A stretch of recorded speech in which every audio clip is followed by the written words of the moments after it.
Nah, di sini yang terakhir ada PT Alzena Muslimah yang menjual gamis dan jilbab. Nah, di sini saya lalu Company Information Setup.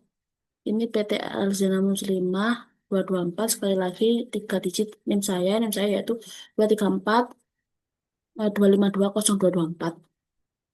So, sama seperti dua perusahaan sebelumnya, pada PT Alzena ini saya juga sudah melakukan banyak kegiatan seperti membuat database, lalu membuat nama customer, vendor, dan barang, lalu menginput saldo awal, utang, piutang, dan persediaan. Di sini untuk data-datanya itu ada PT Raya Muslim sebagai customer, PT Salsabila sebagai customer, PT Mutiara vendor, PT Salma Muslim vendor, Other Mega Home itu others, PT Elektronik Vendor, Bank BCA Others, Ahdan Employee, Rahmat Employee, dan Ibu Endah itu Others atau pemilik.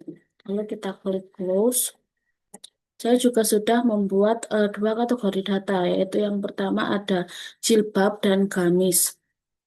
Dan produknya itu ada 5. Gamis putih, gamis putih L, gamis putih M, gamis putih XL, jilbab biru dan jilbab putih. Nah, pada PT Alzana ini saya melakukan banyak transaksi seperti uang muka pembelian, lalu pencatatan penyesuaian persediaan karena barang rusak, pembelian secara tunai maupun secara kredit, lalu penjualan, lalu ada uang muka karyawan dan lain-lain. Nah, di sini kita bisa lihat di General Ledger bagian ledger atau buku besar. Nah, yang pertama itu kas kecil. Itu ada beberapa transaksi seperti pay to Ahdan, lalu ada uang muka karyawan dan LPJ Pak Ahdan atau tanggung jawaban karyawan ketika mengembalikan uang muka. Nah, di sini bukan staf dan ahli perizinan 800.000, kas kecil 200.000, uang muka karyawan 1 juta. Lalu di sini ada ini untuk membayar bensin parkir dan tol kepada yang diberikan kepada Ahdan.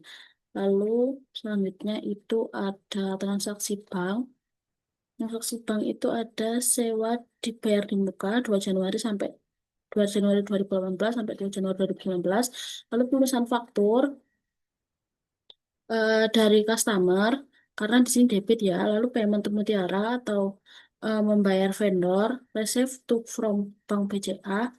Ini em, kita lihat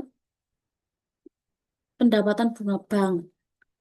Lalu ada uang muka penjualan dari PT Raya Muslim. Lalu ada penjualan jasa konveksi karena di PT Alzena ini ada dua kegiatan yaitu jasa dan dagang, konveksi dan menjual barang dagang. Kita cancel. Selanjutnya ada payment to Salma Muslim ini. Oke. Setoran. Lalu di sini juga em, pemilik modal ini menyetorkan modal tambahan ke perusahaan senilai 100 juta melewat bank. Lalu selanjutnya itu ada transaksi pembayaran hutang PPN. Nah, hutang PPN kurang bayar. Ini ada penyesuaian PPN kurang bayar. Kita lihat jurnalnya. Nah, PPN keluarannya itu 2 juta 715, sedangkan PPN masukannya hanya 800.000. Maka ada PPN yang perlu dibayar yaitu 1.915.000. Lalu ada cadangan kerugian piutang karena ada piutang yang tak tertagih. Ini jurnalnya cadangan kerugian piutang pada piutang usaha karena customer ini tidak mampu melunasi utangnya. Lalu selanjutnya itu ada ada banyak ya di sini seperti akumulasi dan lain-lain. Sudah sepertinya cukup. Ini kita akan beralih ke report atau laporan keuangan untuk financial statement ini ada balance sheet atau neraca saldo. Pada periode 2000 Januari 2018 ini jumlah asetnya itu 258.158.333. Rp33,33 dan kewajiban modalnya 258 juta. Sama ya, balance ini bisa tutup. Lalu ada bisa melihat profit and loss atau laporan laba rugi periode Januari 2018. Ini PT Alzena Muslimah ini mengalami keuntungan sebesar Rp24.600.000. Jadi tidak minus ya. Lain halnya dengan dua perusahaan sebelumnya itu yang mengalami kerugian, PT Alzena ini mengalami laba karena total pendapatan, total pen, em, total pendapatan lalu laba rugi quarternya itu 26 juta atau gross profitnya itu 26 juta dan bebannya itu 2.900.000, maka eh, labanya 24.600.000.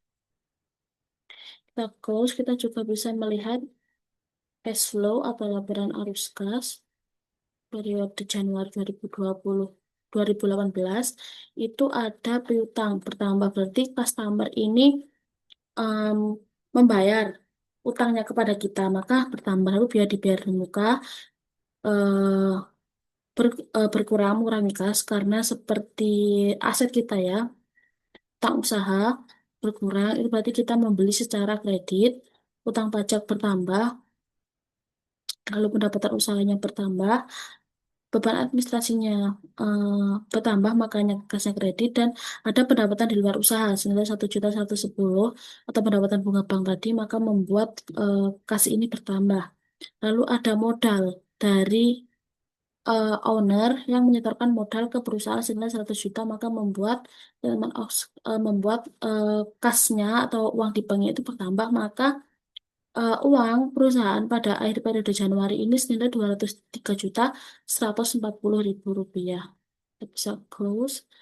Lalu jurnal umum. Nah, mungkin itu saja yang bisa saya sampaikan. Terima kasih. Apabila ada salah kata mohon dimaafkan. Wassalamualaikum warahmatullahi wabarakatuh.